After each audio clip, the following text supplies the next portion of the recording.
Welcome back to our YouTube channel medical and nurses सब। तो आज हम बात करेंगे यहाँ पर कम्युनिटी हेल्थ नर्सिंग के एमसीक्यूज़ की। तो अब जो लोग वेट कर रहे थे राजस्थान में वैकेंसी का, तो राजस्थान वालों के लिए भी नोटिफिकेशन रिलीज़ हो गया है। आप लोग के लिए भी वैकेंसी आने वाली हैं। एंड जो भी लोग एमपी एनएचएम का फॉर्म फिलअप कर चुके हैं तो उनके लिए भी यहाँ पर प्रिपरेशन करवाई जा रही है। और जिनके अदर स्टेट के लिए एग्ज़ाम है, जैसे झारखंड CHO का पेपर मैंने कल ही अपलोड किया, तो प्लीज़ आप लोग जाके उसको एक बार चेक कीजिए, क्योंकि अब जिन्होंने 400 पोस्ट के लिए फॉर्म फिलअप किया है उनके लिए उससे एक आइडिया होगा कि आपका पेपर किस टाइप का आने वाला है। तो यहाँ पर क्लास में एंड तक ज़रूर बने रहें। और आज की जो संडे स्पेशल क्लास है तो यहाँ पर हम mostly MCQs community health nursing के सॉल्व करेंगे, जिसमें आपके कुछ पॉइंट्स तो हमने कम्युनिटी हेल्थ नर्सिंग के यदि सिलेबस की बात करें तो उसमें ऑल ओवर चीज़ें कवर हो जाती हैं हमारी, चाहे वो प्रोग्राम्स हो या फिर कुछ बेसिक डिसीज़ हो कम्युनिटी में, तो यहाँ पर वो सभी पॉइंट्स हम यहाँ पर क्लियर करेंगे। तो यहाँ पर लास्ट क्लास में एक क्वेश्चन आपके लिए दिया गया था और ऑलमोस्ट आंसर है जो सबने सही दिया है। Which among the following year government of India conceived the annual health survey.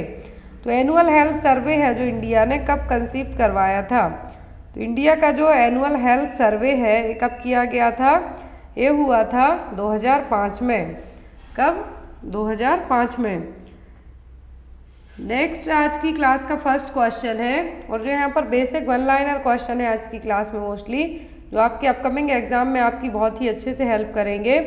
तो यहाँ पर जो क्वेश्चन है, which of the following bone is called the collar bone. तो कॉलर बॉन है, कौन सी बॉन कहलाती है? ऑप्शन में है यहाँ पर एसिटाबुलम, पेल्विक, स्कैपुला या फिर क्लेविकल। तो जो बॉन कॉलर बॉन कहलाती है वो कौन सी है? वो है क्लेविकल। क्या है? क्लेविकल बॉन, जिसको हम कॉलर बॉन कहेंगे।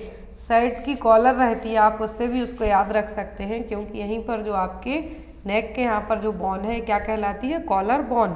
शोल्डर, जो शोल्डर ब्लेड जिसको हम कहेंगे वो क्या है? स्कैपुला। यदि आपको पूछा जाता है शोल्डर ब्लेड कौन है तो वो स्कैपुला, और कॉलर बॉन पूछे तो क्या है? Clavicle. Next one is the total number of bones found in right upper limb is. Question ध्यान से देखिए, राइट अपर लिम्ब में टोटल कितनी बॉन्स होती हैं? ऑप्शन में 25, 30, 40 या फिर 60। तो यहाँ पर दोनों साइड का नहीं पूछा है, ओनली राइट अपर लिम्ब की बात हो रही है। तो राइट अपर लिम्ब में बॉन्स की बात करें तो कितनी बॉन होंगी? तो राइट अपर लिम्ब में टोटल कितनी बॉन्स होती हैं? 30 बॉन्स। अब बताते हैं कि टोटल 30 कैसे राइट अपर लिम्ब की बॉन्स। यदि दोनों साइड की पूछें कि टोटल अपर लिम्ब में कितनी बॉन्स होंगी तब कहेंगे आप 60, लेकिन ओनली यहाँ पर राइट अपर लिम्ब पूछे या फिर लेफ्ट अपर लिम्ब पूछे, पर्टिकुलर एक पूछे, कितनी होंगी? 30। ह्यूमरस अल्ना रेडियस 3 हो गई, फिर आती हैं 8 कार्पल्स, 5 मेटाकार्पल्स और 14 फैलेंजेस। तो टोटल मिला के कितनी हो जाएंगी? 30 राइट साइड, 30 लेफ्ट साइड। यदि टोटल पूछे कि अपर लिम्ब में टोटल कितनी बॉन्स होंगी तब कहना है आपको 60, लेकिन यदि ओनली राइट पूछे या फिर लेफ्ट पूछे तब क्या कहना है? 30। Next one is BCG is which type of vaccine. तो BCG किस टाइप की वैक्सीन है? Live attenuated, killed vaccine, toxoid या फिर इम्यूनोसप्रेसेंट एजेंट। तो जो BCG है किस टाइप की वैक्सीन है? तो BCG वैक्सीन है किस टाइप की? लाइव अटेन्यूएटेड वैक्सीन है। बेसिलाई कालमेटिक यूरिन, BCG वैक्सीन का फुल फॉर्म है BCG का, बेसिलाई कालमेटिक यूरिन। एग्जाम में आ सकता है आपको। तो बेसिलाई कालमेटिक यूरिन है जो ये कहाँ पर जो वैक्सीन है क्यों दी जाती है? दी जाती है ट्यूबरक्लोसिस से प्रिवेंट करने के लिए eight the time of birth. BCG only 1 year की एज तक ही दी जाती है। आफ्टर दैट यदि 1 साल की एज से ज़्यादा हो जाए बच्चे की एज तब BCG नहीं दी जाती। 1 मंथ तक डिफरेंट डोज होता है, यदि 1 मंथ से ज़्यादा एज हो जाए बच्चे की तब डिफरेंट। और यदि at the time of birth दी जाने वाली वैक्सीन भी पूछते हैं तो BCG, OPV, हेपेटाइटिस B और विटामिन K इंजेक्शन है जो दिया जाता है। अब BCG का जो यहाँ पर एग्जाम में डायलेंट पूछा जाता है कि इसमें किसमें घोलेंगे इसको, तो नॉर्मल सलाइन है जो यहाँ पर यूज़ किया जाता है BCG को डायलेट करने के लिए। BCG वैक्सीन के लिए यदि बात करें तो कौन सी वैक्सीन है परमानेंट स्कार छोड़ती है? तो वो है यहाँ पर BCG वैक्सीन। इंट्राडर्मल रूट से इसको दिया जाता है। Next one is plague is transmitted by, तो प्लेग का ट्रांसमिशन किससे होगा? हार्ड टिक से, सॉफ्ट टिक से, रेड फ्ली से या फिर लुइस से। तो प्लेग है किससे ट्रांसमिट होती है? ये होती है रेड फ्ली से। किससे? रेड फ्ली से, जो कि एक जूनोटिक डिसीज भी कहलाएगी प्लेग, क्योंकि ये किससे होगी? एनिमल्स टू ह्यूमन बीइंग में होगी, तो ये क्या कहलाएगी? Zoonotic disease. अब यहाँ पर जो रेड फ्ली है, रेड फ्ली यहाँ पर क्या हो जाएंगी? जो इन्फेक्टेड रेट है उनके ऊपर जो फ्ली बैठेंगी, यदि वो ह्यूमन बीइंग को बाइट करते हैं तब होगा प्लेग। प्लेग के लिए लास्ट, जैसे अभी इस टाइम कोविड-19 को पेंडेमिक कहा गया था, वैसे ही 1950 के आसपास प्लेग को भी है जो महामारी घोषित किया गया था। तो एग्जाम में जनरली इसका ट्रांसमिशन पूछा जाता है, तो क्या है? Red flea. Next one is which of the following is called white part of the human eye. तो आंखों का जो वाइट पार्ट है वो क्या कहलाता है? यूबिया, ट्यूनिक, आइरिस या फिर स्क्लेरा। तो जो आंखों का वाइट पार्ट क्या कहलाता है? Sclera. Next one is most important question है, देखिए, the immunoglobulin which protects the newborn against enteric infection is. तो एंटेरिक इन्फेक्शन से न्यूबॉर्न बेबी को कौन सा इम्यूनोग्लोबुलिन बचाएगा? IgA, IgD, IgM या फिर none of the above. Question ध्यान से देखिए, क्वेश्चन में कि एंटेरिक इन्फेक्शन से, तो एंटेरिक इन्फेक्शन की बात हो रही है, तो कौन प्रिवेंट करेगा न्यूबॉर्न बेबी को? तो एंटेरिक इन्फेक्शन से प्रिवेंट करेगा IgA। अब यहाँ पर सभी इम्यूनोग्लोबुलिन है जिनके अलग अलग काम है। यहाँ पर यदि इम्यूनोग्लोबुलिन की बात की जाए तो न्यूबॉर्न को एंटेरिक इन्फेक्शन से कौन प्रिवेंट करेगा? IgA। एग्जाम में क्वेश्चन आता है कि कौन सा इम्यूनोग्लोबुलिन ब्रेस्ट मिल्क में पाया जाएगा, कौन सा इम्यूनोग्लोबुलिन प्लेसेंटा को क्रॉस कर सकता है। यदि इस टाइप के क्वेश्चन आपको आते हैं, कौन सा इम्यूनोग्लोबुलिन म्यूकस मेम्ब्रेन टीयर्स में रहेगा, और सबसे ज़्यादा कौन सा इम्यूनोग्लोबुलिन बॉडी में रहेगा। तो यदि परसेंटेज ऑफ टोटल की बात करें तो IgG सबसे ज़्यादा होता है 75%, और ब्लड में, लिम्फ में, इंटेस्टाइन में रहेगा। लेकिन यहाँ पर एक चीज़ याद रखना है, यदि एग्जाम में आपको आता है तो जो IgG है ये एक ऐसा इम्यूनोग्लोबुलिन है जो ओनली प्लेसेंटा को क्रॉस कर सकता है, बाकी अदर इम्यूनोग्लोबुलिन प्लेसेंटा को क्रॉस नहीं कर सकते हैं। यदि पूछा जाता है आपको कि जो भी सीक्रेशन है, क्या है? जो भी सीक्रेशन है तो वहाँ पर कौन सा इम्यूनोग्लोबुलिन रहेगा, चाहे वो वेजाइनल सीक्रेशन हो, टीयर हो, लार हो या फिर आंसू हो, सभी में कौन सा इम्यूनोग्लोबुलिन रहेगा? IgA। कौन सा रहेगा? IgA, immunoglobulin A। फिर आता है IgM। क्या है? IgM। तो इम्यूनोग्लोबुलिन M है जनरली, ये जब इन्फेक्शन होगा या फिर कुछ भी अदर प्राइमरी रिस्पॉन्स होगा इन्फेक्शन को लेकर तब एक्टिवेट होंगे। IgG सेकेंडरी में होंगे। और इम्यूनोग्लोबुलिन E का एक ही बेसिक मेन फंक्शन है, वो क्या है? हाइपर सेंसिटिविटी रिस्पॉन्स में। क्या है? इमीडिएट हाइपर सेंसिटिविटी रिस्पॉन्स में, या फिर टाइप 4 हाइपर सेंसिटिविटी रिस्पॉन्स हम कहें तो उसमें IgE एक्टिवेट होगा। यदि एनाफिलैक्टिक रिएक्शन की बात भी की जाए तो उसमें भी IgE है जो एक्टिव रहेगा। Next one is the recommended dose of vitamin A supplement to be administered orally once in every 6 month for a 3-year-old child is. यदि बच्चे की एज कितनी है? 3 साल है, तो हर 6 महीने में एक बार उसको एवरी 6 मंथ में ओरली विटामिन ए एडमिनिस्टर किया जाना है। कितना डोज देंगे हम? 5000 IU, 50,000, 1 लाख या फिर 2 लाख।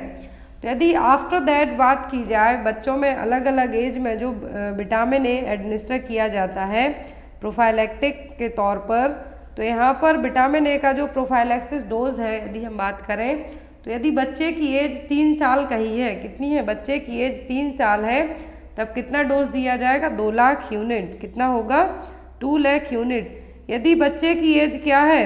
लेस देन 6 मंथ है, तब होगा कितना डोज? हाफ 50,000 दिया जाएगा। लेकिन जब एज 1 ईयर से ज़्यादा हो जाए तब कितना दिया जाता है डोज? 2 लाख यूनिट। तो यहाँ पर आपको याद रखना है टोटल कितने डोज दिए जाते हैं, ये भी आपको याद रखना है। और यहाँ पर जो विटामिन ए का जो प्रोग्राम है, प्रोफाइलैक्टिक प्रोग्राम ब्लाइंडनेस को प्रिवेंट करने के लिए लाया गया था, तो ये कब लॉन्च हुआ था? 1970 में। कब हुआ था? 1970 में। और जो फर्स्ट डोज दिया जाता है जनरली विटामिन ए का, मीजल्स वैक्सीन जब 9 मंथ की एज में दी जाती है तब स्टार्ट किया जाता है बच्चों में। नेक्स्ट है यहाँ पर a newborn is assessed for Apgar at 5 minute after birth. 2 बार अपगार स्कोर चेक किया जाता है, इमीडिएटली आफ्टर द बर्थ और आफ्टर 5 मिनट। तो Apgar score after 5 minute check किया गया जन्म के। The score is 8, what does this indicate. तो अपगार स्कोर यदि चेक किया गया है आफ्टर 5 मिनट, स्कोर 8 आया है, तो बच्चे को क्या कंडीशन होगी, no depression, mild depression, moderate depression या फिर सीवियर डिप्रेशन। तो यदि हम अपगार स्कोर की बात करें और अपगार स्कोर कितना हो जाए, एक बार तुरंत चेक किया जाएगा, दूसरी बार होगा 5 मिनट में। तो यदि अपगार स्कोर का स्कोर कितना आता है, 8 आएगा, दैट मीन्स बच्चे को क्या है, कुछ भी प्रॉब्लम नहीं है, कुछ भी डिप्रेशन नहीं है। यदि बच्चे का यदि यहाँ पर स्कोर कहते कि 3 तक आया है, तब बच्चा सीवियरली डिप्रेस्ड होगा, मॉडरेटली में 4 to 6 होगा, लेकिन नो डिप्रेशन है, बच्चा बिल्कुल स्वस्थ है, तो क्या होगा, एक्सीलेंट कंडीशन में। तो 7 से 10 के बीच में यदि स्कोरिंग आपको दी जाती है, यहाँ पर 7 भी कह दें तब भी आप नो डिप्रेशन कहेंगे, और 7 to 10 की रेंज में कह दें तब भी नो डिप्रेशन कहेंगे। और अपगार स्कोर में क्या क्या चेक किया जाता है, activity that means muscle tone, यदि आर्म्स एंड लेग्स में फ्लेक्सेशन देखने को मिल रहा है तो 1 पॉइंट देंगे, और पूरा एक्टिव मूवमेंट है तो 2 पॉइंट्स। तो अपगार स्कोर आप सबने पढ़ा है, यहाँ पर आपको बार बार रिपीट करने की जरूरत नहीं है। और यदि अपगार का फुल फॉर्म पूछे तो activity, pulse, grimace, appearance that means skin colour, यदि बच्चा पूरा कंप्लीटली पिंक है दैट मीन्स इसको 2 पॉइंट देंगे हम। यदि बॉडी पिंक है, एक्सट्रीमिटीज हाथ पैर ब्लू हैं तो 1 पॉइंट। रेस्पिरेशन यहाँ पर यदि बच्चा होने के साथ विगरसली अच्छे खतरनाक तरीके से रो रहा है दैट मीन्स बच्चा क्या है, प्रॉपर तरीके से ठीक है, तब 2 पॉइंट देंगे। तो यदि टोटल स्कोर की बात करें तो मैक्सिमम स्कोर 10 होता है अपगार स्कोर में, बिलो 3 स्कोर होगा और 3 तक होगा तो बच्चा क्या है, सीवियरली डिप्रेस्ड है। Next one is INAP stand for. तो INAP का मतलब यहाँ पर क्या है, क्या है यहाँ पर INAP का मतलब, ऑप्शन में Indian nurses and paediatrician, Indian newborn action plan, Indian new association with public, या फिर नन ऑफ द अबव। तो यहाँ पर इसका मतलब क्या है, इसका मतलब इंडिया न्यूबॉर्न एक्शन प्लान, क्या है यहाँ पर, इंडिया न्यूबॉर्न एक्शन प्लान। ये जो प्रोग्राम है लॉन्च किया गया था सितंबर 2014 में। कब लॉन्च किया गया था इंडिया न्यूबॉर्न एक्शन प्लान, सितंबर 2014 में, और इसका एम रखा गया था ending preventable newborn death and still birth bye 2030। तो यहाँ पर आपको इसका गोल मैं लिख देती हूँ जिससे आपको याद रहे, एग्जाम में जरूरी नहीं आपको INAP का full form. Newborn action plan है, सितंबर 2014 को लाया गया था, गवर्नमेंट ऑफ इंडिया ने लॉन्च किया था। एम रखा गया था कि जो स्टिल बर्थ है और न्यूबॉर्न की डेथ है, स्टिल बर्थ का मतलब होता है जब बेबी की डेथ यूट्रस में ही हो जाए, बेबी की डेथ यूट्रस में ही हो जाए तो हम उसको क्या कहते हैं, स्टिल बर्थ।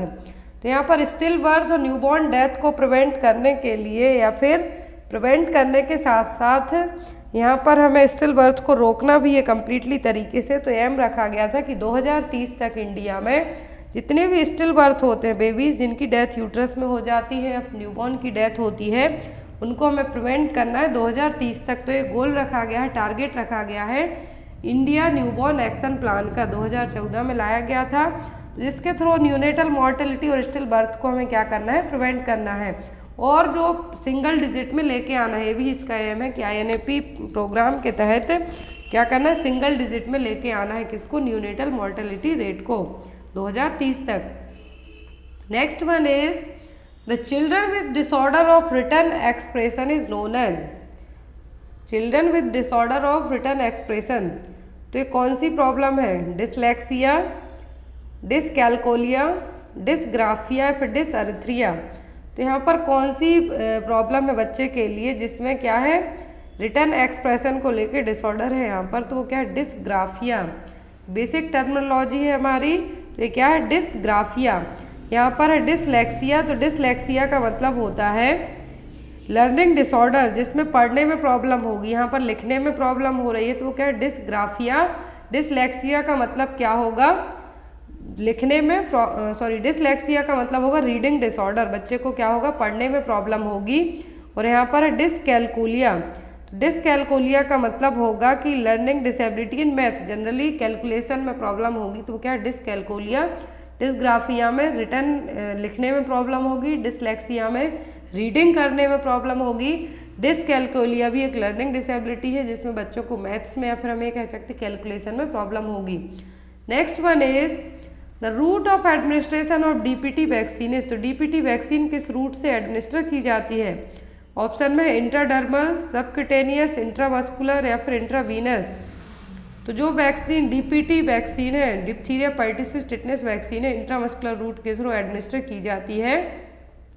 यहाँ पर डीपीटी है जो नावाडेज पेंटावेलेंट वैक्सीन के साथ में एडमिनिस्टर की जाती है। पेंटावेलेंट का मतलब है 5 कंबाइंड वैक्सीन। तो यहाँ पर डीपीटी इंट्रामस्कुलर एडमिनिस्टर की जाती है। और यहाँ पर यदि वैक्सीन की बात करें तो अलग अलग वैक्सीन अलग अलग रूट से एडमिनिस्टर की जाती है। तो यदि इंट्राडर्मल पूछे तो आपको आंख बंद करके बीसीजी वैक्सीन को मार्क करना है, क्योंकि ओनली बीसीजी वैक्सीन ही इंट्राडर्मल दी जाती है। ओरल दी जाने वाली रोटा वायरस और ओरल पोलियो वैक्सीन बस है, और रोटा वायरस दी जाती है डायरिया को प्रिवेंट करने के लिए। और जब पेंटावेलेंट वैक्सीन दी जाती है 6, 10 और 14 वीक्स में, उसी के साथ में रोटा वायरस वैक्सीन भी दी जाती है। इंट्रामस्कुलर में आपको पेंटावेलेंट, तो पेंटावेलेंट में 5 वैक्सीन कंबाइंड हो जाएंगी, DPT, diphtheria pertussis tetanus, hepatitis B and HIV, haemophilus influenza type B है जो ऐड हो जाएंगी। और यहाँ पर बात करें न्यूमोकोकल वैक्सीन की, पीसीवी वैक्सीन, तो वो भी इंट्रामस्कुलर दी जाती है। सबक्यूटेनियस में वेरिसेला, मीजल्स, येलो फीवर बस दिया जाता है। Next one is biotin is the name given to which vitamin, तो बायोटिन किस विटामिन के लिए नाम दिया गया है? ऑप्शन में है vitamin H, vitamin K, vitamin A और विटामिन E। तो यहाँ पर बायोटिन जो नाम दिया गया है वो है किस विटामिन के लिए? तो वो है विटामिन H के लिए। जनरली ये किस में पाया जाता है? प्लांट्स में पाया जाता है बायोटिन। तो यहाँ पर इसका नाम है बायोटिन, विटामिन H का। Next one is how many pairs of cranial nerve originate in the brain, तो जो टोटल क्रेनियल नर्व पूछे तब कहना है 24, पेयर में पूछें तो कितनी? 12, कितनी होती है? 12 क्रेनियल नर्व होती है टोटल। तो यहाँ पर आपको नाम याद रखना है, उनके फंक्शन याद रखना है, मिक्स्ड कौन सी हैं, सेंसरी कौन सी हैं, और यहाँ पर जो 5 जो अलग क्रेनियल नर्व हैं पेयर में, जो हमारे पूरे 5 सेंसरी ऑर्गन्स में हेल्प करती हैं, तो वो भी आपको याद रखना है। Next one is which of the following is a DNA virus, तो DNA वायरस कौन सा है इनमें से? हेपेटाइटिस B, C, A या फिर D। तो DNA वायरस है जो सबसे डेंजरस वायरस माने जाते हैं, और DNA वायरस इनमें से कौन सा है? तो वो हेपेटाइटिस B वायरस। कौन सा है? Hepatitis B virus. अब यहाँ पर हेपेटाइटिस B वायरस और हेपेटाइटिस कैटेगरी के यदि वायरस की हम बात करते हैं तो आपको इनके ट्रांसमिशन, तो हेपेटाइटिस A और E का आपको मेन याद रखना है। तो हेपेटाइटिस A और E फीकोरल रूट से होंगे। बाकी हेपेटाइटिस B है जनरली निडल प्रिक इंजरी से हो सकता है, वर्टिकल ट्रांसमिशन से हो सकता है, या फिर सेक्सुअल एक्टिविटी से भी हो सकता है, या फिर ब्लड ट्रांसफ्यूजन से हो सकता है। तो यदि सीरम हेपेटाइटिस पूछें तो वो क्या है? Hepatitis C। ब्लड ट्रांसफ्यूजन के थ्रू होगा सबसे ज़्यादा, तो वो कौन सा होगा? Hepatitis C। तो आपको मेनली 2 के नाम याद रखें, बाकी सभी इजी रहेंगे। और हेपेटाइटिस कैटेगरी में ओनली हेपेटाइटिस B वायरस ही DNA वायरस है, बाकी सभी RNA वायरस हैं। नेक्स्ट वन इज, और जितने भी हेल्थ वर्कर होते हैं उनको हेपेटाइटिस B वैक्सीन लगवाना कंपलसरी रखा जाता है। नेक्स्ट है यहाँ पर which of the health education agency is at national level, तो नेशनल लेवल पर कौन सी हेल्थ एजेंसी काम करेगी? IEC bureau, Doordarshan, central health education bureau या फिर प्रेस इंफॉर्मेशन ब्यूरो। तो जो सेंट्रल लेवल पर जो नेशनल लेवल पर एक हेल्थ एजेंसी काम करेगी वो होगी central health education bureau. Next one is what is the sign of shock, तो यहाँ पर शॉक के क्या साइन हैं? ऑप्शन में है यहाँ पर rapid pulse rate and unconsciousness, lethargic and slow pulse rate, sweating and forgetfulness, cold clammy skin, unconsciousness and rapid pulse rate. तो यहाँ पर बात की जा रही है किसकी? शॉक की। किसकी बात की जा रही है? शॉक की। तो जब शॉक है यहाँ पर, तो शॉक की बात की जा रही, तो यहाँ पर क्या होगा? सडनली ब्लड प्रेशर डाउन होना जो फर्स्ट साइन कहा जाता है यहाँ पर। और शॉक में जनरली क्यों होता है शॉक? हीट स्ट्रोक के कारण भी हो सकता है, हार्ट फेलियर के कारण भी हो सकता है, किसी भी एलर्जिक रिएक्शन के कारण हो सकता है। तो जो साइन देखने को मिलते हैं इसमें, कभी भी पल्स रेट स्लो नहीं होती है। इसमें क्या होगा? पल्स रेट स्लो नहीं होगी। ब्लड फ्लो ड्रॉप डाउन होगा सडनली, पल्स रेट स्लो नहीं होती है। तो इसमें जो साइन देखने को मिलेंगे, अनकॉन्शियसनेस होगी, कोल्ड क्लैमी स्किन देखने को मिलेगी और रैपिड पल्स रेट देखने को मिलेगा। तो शॉक आपको अलग अलग कैटेगरी के न्यूरोजेनिक, हाइपोवॉलेमिक और जितने भी शॉक होते हैं, एनाफ्लेक्टिक शॉक होंगे, वो सभी शॉक आपको एग्जाम में आते हैं। तो एक बार आपको पूरे शॉक जितने भी टाइप के शॉक हैं वो पढ़ लेना है, एग्जाम में आपके आ सकते हैं, क्योंकि ये क्या है, इमरजेंसी सिचुएशन है। तो यहाँ पर जो साइन होंगे अकॉर्डिंग टू ऑप्शन के, वो लास्ट ऑप्शन नंबर डी होगा। Next and most important question है, the difference between oral and axillary temperature is. जब आप ओरल और एक्सिलरी टेम्परेचर चेक करते हैं तो इनके बीच में क्या डिफरेंस रहेगा, कितना है जो बेसिक डिफरेंस रहेगा ओरल और एक्सिलरी टेम्परेचर के बीच में। ऑप्शन में 1.6 degree Celsius, 0.6 degree Celsius, 3 degree Celsius या फिर 1 डिग्री सेल्सियस। तो यदि 0.5 डिग्री सेल्सियस भी हो तो तब आप उसको भी मार्क कर सकते हैं। जो ओरल आप मुंह से और एक्जिला से टेम्परेचर चेक करते हैं तो उसमें क्या डिफरेंस हो सकता है, 0.6 डिग्री सेल्सियस का। Next one is, how many ANC visits on a minimum should be recommended for an ANC mother. तो जो ANC मदर होती हैं, एंटीनेटल चेकअप के लिए जाती हैं, तो मिनिमम कितनी विजिट तक हैं जो जाने की ज़रूरत होगी, ANC कितनी विजिट है जो होना चाहिए। तो यहाँ पर ऑप्शन में है 5, 1, 4 या फिर 6। तो यदि बात की जाए तो कितनी विजिट की ज़रूरत है, टोटल 4, मिनिमम विजिट की 4। लेकिन यदि बार बार आप अपना चेकअप करवाने जाना चाहते हैं तो जा सकते हैं, लेकिन जो मिनिमम विजिट यदि आपको एग्जाम में पूछें तो 4 visit. Next one is, what is the approximate total population of India as per provisional data 2011 census. जनगणना आपको एक बार पूरी अच्छे से पढ़ लेना है। तो जनगणना के अकॉर्डिंग है जो यहाँ पर इंडिया की पॉपुलेशन कितनी थी 2011 की जनगणना के हिसाब से 121 करोड़। एग्जाम में आपको आ सकती है। तो जो लोग MP का पेपर दें, MP की जनता याद रखें कितनी पॉपुलेशन है, UP का दें वहाँ की रखें, और जो लोग राजस्थान का दें तो वहाँ की पॉपुलेशन को भी याद रखें, क्योंकि आपको एग्जाम में पर्टिकुलर स्टेट की भी पूछ सकते हैं। तो यहाँ पर जो टोटल इंडिया की 2011 के अकॉर्डिंग बात हो रही है, 2022 के नहीं। 10 साल में जनता और ज़्यादा बढ़ गई है, लेकिन इसकी अभी जनगणना नहीं हुई है। सेंसस है जो नहीं कंडक्ट करवाया गया है, और सेंसस एवरी 10 ईयर में कंडक्ट होता है। Next is, the thermo regulation centre is located at. तो टेम्परेचर को रेगुलेट करने का सेंटर कौन सा है ब्रेन का, हाइपोथैलेमस, मेडुला, पॉन्स या फिर पिट्यूटरी। ये एग्जाम में क्वेश्चन आता है, या तो ये पूछेंगे कि हाइपोथैलेमस किसको कंट्रोल करेगा, तो टेम्परेचर को, या फिर टेम्परेचर को कौन कंट्रोल करता है, तो वो है हाइपोथैलेमस। रेस्पिरेटरी सिस्टम को कंट्रोल, रेस्पिरेशन को कंट्रोल करने का काम पूछे तो मेडुला ऑब्लोंगेटा, लेकिन यदि थर्मो रेगुलेशन को पूछें तो hypothalamus. Next one is, total number of deciduous teeth in children. Deciduous का मतलब होता है जो प्राइमरी टीथ होते हैं बच्चों में, जो जन्म से, जो आफ्टर 6 मंथ की एज से इरप्ट होना स्टार्ट होते हैं, वो कौन से कितने होते हैं, 12, 16, 14 या फिर 20। पूरे जो डेसिडियस टीथ हैं 2 ईयर की एज तक बच्चों में आ जाते हैं। आफ्टर 6 ईयर के बाद क्या होने लगते हैं, फॉल डाउन होंगे और फिर परमानेंट टीथ आते हैं। तो यदि डेसिडियस टीथ पूछें तो कितने होते हैं, 20। और फर्स्ट टीथ पूछें कि सबसे पहले कौन से टीथ आते हैं बच्चों में, तो लोअर इंसीजनर हैं जो सबसे पहले आते हैं, जो कि 6 to 10 मंथ की एज में आ जाते हैं। और यहाँ पर कंप्लीट इरप्शन पूछें तो 2 साल की एज तक बच्चों में पूरे 20 जो डेसिडियस टीथ हैं वो आ जाते हैं, प्राइमरी टीथ आ जाते हैं। लेकिन यदि परमानेंट टीथ की बात करें हम तो पहले इनकी शेडिंग होगी, पहले क्या होंगे, गिरेंगे। जो प्राइमरी टूथ आए हैं, टेम्पररी टूथ आए हैं, देन आफ्टर परमानेंट आएंगे 6 ईयर के बाद। Next one is, cancer of cervix is caused by. तो सर्वाइकल कैंसर का कॉज क्या है, human immunodeficiency virus, that means HIV। तो ये तो एड्स के लिए है। ह्यूमन डिप्लॉयड वायरस या फिर रोटा वायरस और ह्यूमन पेपिलोमा वायरस। तो रोटा वायरस डायरिया के लिए रिस्पॉन्सिबल है, और यहाँ पर जो वायरस किसके लिए रिस्पॉन्सिबल है, सर्वाइकल कैंसर के लिए, तो वो human papilloma virus.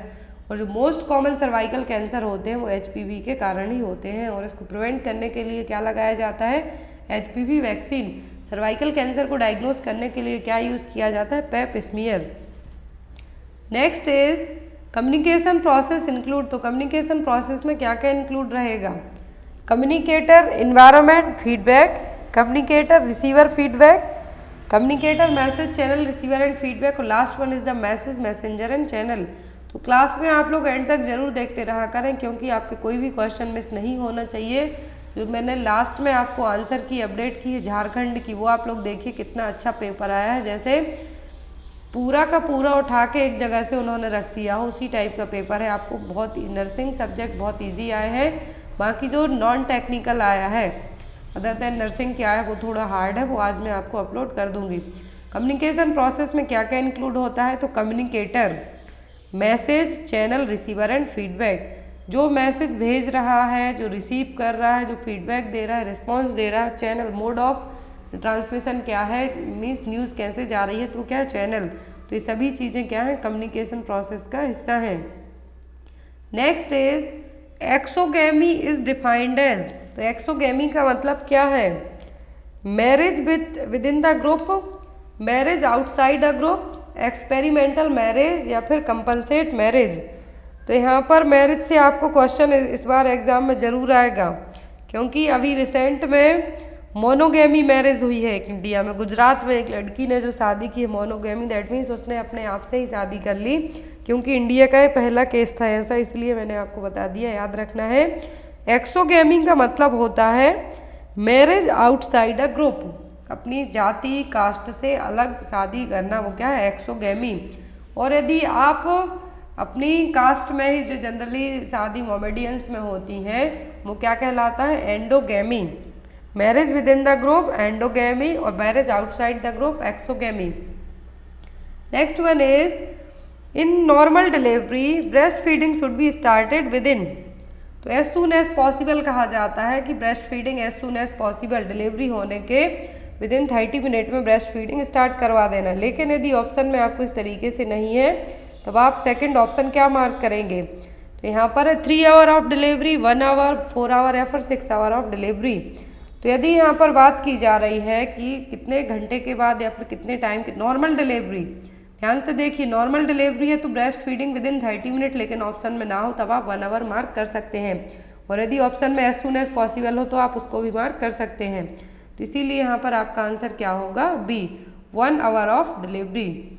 Next one is the first foetal movement felt by the mother, तो नर्सिंग का ये very very most important question है कि जो माँ को पहला फीटल मूवमेंट फील होगा वो क्या कहलाता है? तो वो कहलाता है क्विकनिंग।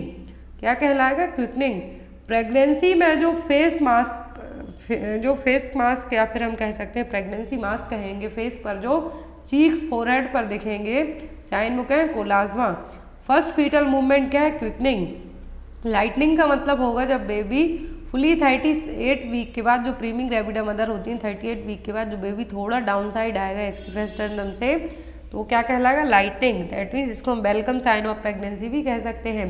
लाइना नियाग्रा का मतलब होगा जो पूरा बेली लाइन एक जो आपको प्यूबिक सिम्फाइसिस से होती हुई चेस्ट तक जाएगी ब्लैक कलर की, वो क्या कहलाती है? लाइना Niagara. Next one is the committee which proposed the concept of primary health care in India, तो भारत जो प्राइमरी हेल्थ केयर कॉन्सेप्ट है, PSC कॉन्सेप्ट है, कौन सी कम्युनिटी लेके आई थी? मुदलियार, भोर, करतार सिंह या फिर श्रीवास्तव कमेटी। तो जिस कमेटी ने ये प्रस्ताव लाया था PSC का वो थी भोर कमेटी। एग्जाम में क्वेश्चन आता है। Next is the sustainable development goals were adopted by United nation in, तो यूनाइटेड नेशन से सस्टेनेबल डेवलपमेंट गोल है जो अडॉप्ट किया गया था, तो ये कब किया गया था? टारगेट करना अलग बात है, इसमें टोटल 30 पॉइंट्स को हमें क्या करना है? अचीव करना है, लेकिन ये पहले अडॉप्ट कब किया गया था? 2005 में, 2010 में, 2015 में या फिर 2020 में? जो सस्टेनेबल डेवलपमेंट गोल्स है जिसको अचीव किया गया था, तो ये किया गया था 2015 में। कब किया गया था? 2015 में। सस्टेनेबल डेवलपमेंट गोल की ब्लूप्रिंट कहा गया था, जिसमें 17 इंटरलिंक्ड ग्लोबल गोल्स रखे गए थे और जिनको हमें 2030 तक अचीव करना है। Next is government launched NPCDCS programme to target, तो गवर्नमेंट ऑफ इंडिया ने national programme for control of diabetes, cancer and other programmes के लिए लाया गया था, जितनी भी नॉन कम्युनिकेबल डिसीज़ हैं यहाँ पर उनके लिए। तो यहाँ पर नॉन कम्युनिकेबल डिसीज़ के लिए जो प्रोग्राम लाया गया था तो उसमें तीनों डिसीज़ इंक्लूड थी। ये देखिए यहाँ पर national programme for prevention and control of cancer, diabetes, cardiovascular disease and stroke, ये रहा इसका logo. Health in your hand, क्योंकि जितनी भी नॉन कम्युनिकेबल डिसीज़ हैं उनको आप क्या कर सकते हैं, उनसे बच सकते हैं। जो भी मॉडिफाइबल फैक्टर्स रहेंगे उनमें चेंजेस लाके, और जो नॉन मॉडिफाइबल है जैसे आपकी एज हो गई, आपके जेनेटिक्स हो गए, आपकी जो भी प्रीवियस प्रॉब्लम्स या फिर कुछ भी रेस हो गया, तो इसमें मेल फीमेल हो गया, तो इसमें आप चेंज नहीं कर सकते। लेकिन आप अपने खान पान में, अपनी एक्टिविटी में दारू शराब छोड़ के क्या कर सकते, चेंज कर सकते, इससे आप इनसे नॉन कम्युनिकेबल डिसीज से बच सकते हैं। तो national programme for control, prevention and control of cancer, diabetes, cardiovascular disease and stroke. Next one is national vector borne disease control programme covers the following disease except. तो NVBD programme है यहाँ पर। NVBD programme में सभी disease cover की गई हैं किसी एक को छोड़कर। ऑप्शन में है यहाँ पर मलेरिया, लेप्रोसी, चिकनगुनिया या फिर जैपनीज एन्सेफेलाइटिस। जो national vector borne control disease programme है इसमें लेप्रोसी इंक्लूड नहीं। बॉर्न डिसीज कंट्रोल प्रोग्राम है NVBD, फुल फॉर्म आए तो national vector borne disease control programme. और इसमें जो डिसीज कवर की गई हैं वो कौन कौन सी हैं? Malaria, 6 vector borne disease cover की गई हैं, याद रखना है टोटल 6 है, लेप्रोसी इंक्लूड नहीं है यहाँ पर। तो 6 जो डिसीज है इस प्रोग्राम में इंक्लूड की गई हैं वो कौन कौन सी हैं? मलेरिया, डेंगू, चिकनगुनिया, काला Azhar, lymphatic filariasis and Japanese encephalitis. यहाँ पर जो लास्टली यहाँ पर इंक्लूड की गई थी वो क्या थी? लिम्फेटिक फाइलेरियासिस, जो कि यहाँ पर आपको यदि टोटल पूछते हैं तो टोटल 6 है। जो वेबसाइट है NVBDCP की, national vector borne disease control programme की वेबसाइट है या फिर प्रोग्राम है, तो इसके तहत 6 डिसीज इन कवर की गई हैं। आपको उन 6 के नाम याद रखना है, बाकी अदर आपको ऑप्शन में आ जाए तो आपको इंक्लूड नहीं करना। जैसे आ जाए मलेरिया, डेंगू, चिकनगुनिया, काला अजहर, लिम्फेटिक फाइलेरियासिस और जैपनीज एन्सेफेलाइटिस, तो ये कवर की गई हैं। ये क्या है? वेक्टर बॉर्न डिसीज हैं। लेकिन जो इंक्लूड नहीं की गई है वो क्या है? लेप्रोसी हो जाएगा आपका, TB आ जाएगा, या फिर आपको पर्ट्यूसिस कह दें, तो ये सब के कवर यहाँ पे नहीं की गई हैं। Next one is PMSMA guarantee is minimum package of antenatal care services in India, while PMSMA stand for. तो PMSMA जो योजना लाई गई थी गवर्नमेंट ऑफ इंडिया में, प्रधानमंत्री ने लॉन्च की थी, तो यहाँ पर आपको जो योजना है PMSMA का फुल फॉर्म क्या है? तो PMSMA जो योजना है तो इसका फुल फॉर्म क्या है? प्रधानमंत्री सुरक्षित मातृत्व अभियान। क्या है? प्रधानमंत्री सुरक्षित मातृत्व अभियान। तो यहाँ पर एक फिक्स्ड डे एश्योर किया गया था कि हर महीने की जो 9वीं तारीख होगी ANT चेकअप होंगे, जो ANC चेकअप होंगे, एंटीनेटल चेकअप होंगे, तो हर महीने की 9 तारीख को मदर का चेकअप किया जाएगा। और यहाँ पर जो भी एंटीनेटल मदर हैं उनका यहाँ पर महीने की 9वीं तारीख को चेकअप किया जाएगा और न्यूनतम पैकेज भी प्रदान किया जाएगा PMSMA स्कीम में। तो प्रधानमंत्री सुरक्षित मातृत्व अभियान, तो यदि यहाँ पर लॉन्च डेट पूछें कि ये लॉन्च कब की गई थी, तो PMSMA योजना लॉन्च की गई थी 9 जून 2016 को। कब लॉन्च की गई थी? 9 जून 2016 को इसको लॉन्च किया गया था। लेकिन आप इसमें जनरली जो चीज़ें PMSMA में आता है वो यही है कि किसके लिए की गई थी, तो एंटीनेटल मदर के लिए, चेकअप के लिए। लेकिन यहाँ पर मिनिमम पैकेज के साथ साथ डेट पूछी जाए कि महीने की कौन सी तारीख में, तो हर महीने की 9 तारीख को ANC चेकअप है जो किया जाएगा मदर का। Next one is according to the WHO which of the following disease cause most death of the world wide. तो वर्ल्ड हेल्थ ऑर्गेनाइजेशन की रिपोर्ट के हिसाब से पूरे विश्व में बात की जा रही है सबसे ज़्यादा डेथ कौन सी डिसीज से होती हैं? कार्डियोवैस्कुलर, मलेरिया, HIV एड्स या फिर TB।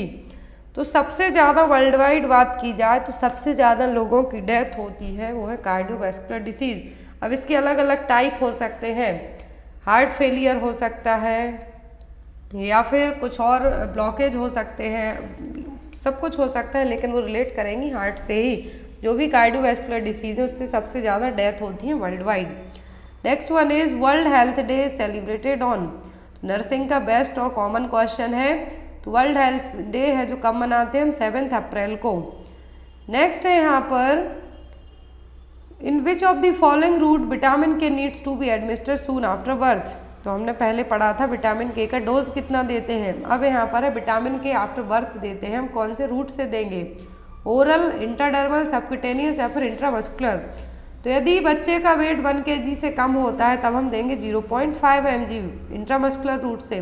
यदि बच्चे का वेट नॉर्मल है तो 1 mg देंगे हम। ये आपको याद रखना है, एग्जाम में आपको आ सकता है, प्रीमेच्योर बेबी है, 1 kg से कम वेट है, 0.5 mg देना है। 1 kg मोर देन 2 kg तक वेट है या फिर नॉर्मल वेट है तो कितना देना है, 1 mg इंट्रामस्कुलर रूट से। नेक्स्ट वन इज, क्यों देते हैं, क्योंकि ब्लीडिंग या फिर हेमरेज से प्रिवेंट करने के लिए। Next one is, when the diarrhoea last for more than 14 days it is called. तो जब डायरिया 14 दिन से ज़्यादा हो जाता है उसको हम क्या कहेंगे, dysentery, acute watery diarrhoea, persistence या फिर ऑल ऑफ दी अबव। तो डायरिया यदि 14 दिन से ज़्यादा हो जाए, लूज मोशन 14 दिन से ज़्यादा के हो जाए, तब हम उसको कहते हैं परसिस्टेंट डायरिया।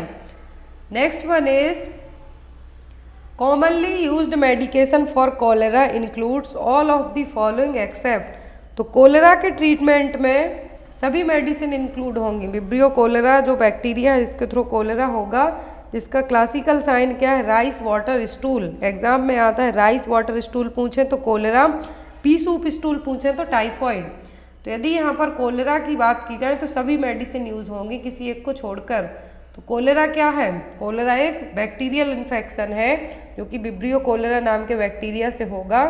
तो यहाँ पर सभी मेडिसिन यूज होंगे, एजिथ्रोमाइसिन होगा, टेट्रासाइक्लिन को ड्रग ऑफ चॉइस कहा जाता है कोलेरा के लिए, एम्पिसिलिन यूज होगा, लेकिन जो डेक्सामेथासोन है ये यूज नहीं होगा। क्या होगा, डेक्सामेथासोन है जो कि कॉर्टिकोस्टेरॉइड ड्रग है जो कि यूज नहीं होगी, एंटी इन्फ्लामेटरी एजेंट के तौर पर भी यूज की जाती है, लेकिन यहाँ पर कोलेरा के ट्रीटमेंट में यूज नहीं होगी। कोलेरा में एंटीबायोटिक्स यूज किए जाएंगे, एजिथ्रोमाइसिन यूज होगा, टेट्रासाइक्लिन होगा, एम्पिसिलिन होगा, लेकिन यदि ड्रग ऑफ चॉइस पूछे कोलेरा के लिए तो आपको कहना है tetracycline. Next is vaccine that is control to diarrhoea. तो डायरिया को कंट्रोल करने के लिए कौन सी वैक्सीन लगती है, न्यूमोकोकल, पीसीवी जिसको हम कहते हैं, रोटावायरस, साल्क या फिर HIV। तो यहाँ पर वैक्सीन जो कि डायरिया को कंट्रोल करती है वो है रोटावायरस वैक्सीन, जो कि 6, 10 और 14 वीक्स में ओरल रूट से दी जाती है। 5 ड्रॉप्स दिए जाते हैं, याद रखना है 5 ड्रॉप दिए जाते हैं। पोलियो के 2 ड्रॉप दिए जाते हैं ओरल पोलियो वैक्सीन के, रोटावायरस के पूछें तो 5 ड्रॉप। नेक्स्ट वन इज, इसका आंसर आप लोग कमेंट बॉक्स में देंगे। क्वेश्चन है, all of the following infections are transmitted through exposure to infectious blood are except. तो सभी इन्फेक्शन यहाँ पर ब्लड के थ्रू ट्रांसमिट होंगे, इन्फेक्शियस ब्लड के थ्रू, किसी एक को छोड़कर। Hepatitis B, hepatitis C, HIV या फिर हेपेटाइटिस सी। इसका आंसर आप लोग कमेंट बॉक्स में देना, नेक्स्ट क्लास होगी उसमें इसका आंसर आपको दिया जाएगा। Thank you for watching us, bye bye. आप लोग अपनी तैयारी जोरों शोरों से रखिए, चाहे राजस्थान वाले कर रहे हो, MP के अलग अलग स्टेट में कर रहे हो आप लोग, इंडिया के, तो सभी के लिए क्वेश्चन हेल्पफुल रहते हैं। Thank you.